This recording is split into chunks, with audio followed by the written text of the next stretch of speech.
नमस्कार, मैं दुष्टर उपाध्याय। बांग्लादेश की पूर्व प्रधानमंत्री शेख हसीना को मौत की सजा सुनाए जाने के बाद से ही दुनिया भर में इस बात की चर्चा हो रही है कि क्या भारत शेख हसीना को बांग्लादेश को सौंपेगा। अगर नहीं तो फिर वो क्या क्या दाव पेच हैं जो हसीना को बांग्लादेश भेजने पर रोक लगाएंगे। इन तमाम चर्चाओं के बीच अब भारत का भी बड़ा रिएक्शन सामने आ गया है। भारत ने शेख हसीना की मौत की सजा को लेकर क्या बयान दिया है और उसके क्या क्या मायने हो सकते हैं वो भी आपको बताऊंगा।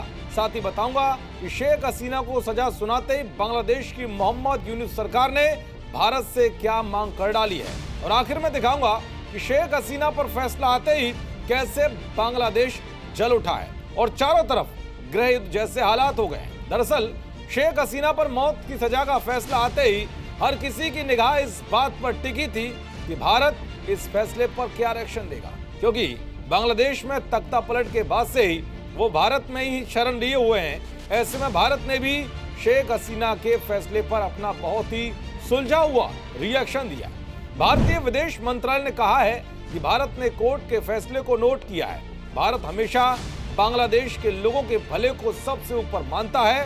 भारत ने यह भी कहा है कि वो शांति, लोकतंत्र और मिलजुल कर आगे बढ़ने के रास्ते को जरूरी मानता है और बांग्लादेश का साथ देता रहेगा।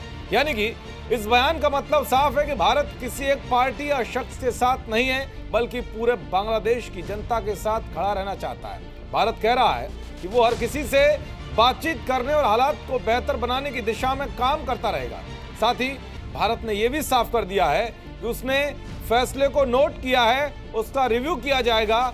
अगर ये फैसला राजनीतिक षड्यंत्र का हिस्सा हुआ तो उसके हिसाब से भारत हसीना को बांग्लादेश सौंपने से इनकार कर सकता है। जैसा कि भारत बांग्लादेश प्रत्यर्पण संधि के कुछ अनुच्छेद में इसका साफ साफ उल्लेख भी किया गया है, क्योंकि अनुच्छेद 6 का खंड 1 ये कहता है यदि अपराध राजनीतिक प्रकृति का है तो प्रत्यर्पण से इनकार किया जा सकता है। क्योंकि शेख हसीना को जब सत्ता से हटाया गया और उनके खिलाफ जो प्रदर्शन किया गया था वो एक राजनीतिक प्रदर्शन ही था, जो बाद में जाकर शेख हसीना को सत्ता से हटाने पर आ गया था और उसके बाद हिंसा शुरू हो गई।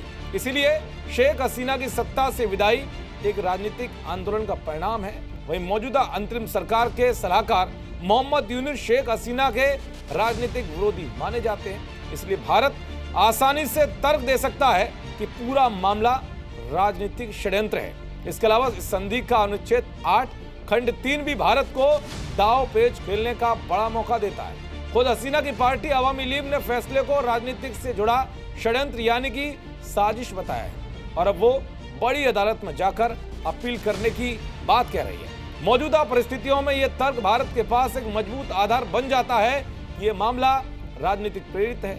हालांकि बांग्लादेश अनुच्छेद 6 के खंड 2 का सहारा लेकर यह दावा कर सकता है कि अपराध राजनीतिक नहीं, लेकिन ऐसा साबित करना अंतर्राष्ट्रीय स्तर पर बहुत ही मुश्किल होता है और ऐसे मामलों में सालों साल इंटरनेशनल कोर्ट में चलते हैं। यह नहीं बल्कि भारत के पास यह भी तर्क है कि जिस इंटरनेशनल क्राइम्स ट्रिब्यूनल ने यह फैसला सुनाया है वो खुद ही वैध नहीं है। सोचिए, वो वैध ही नहीं है, उसने फैसला सुना दिया।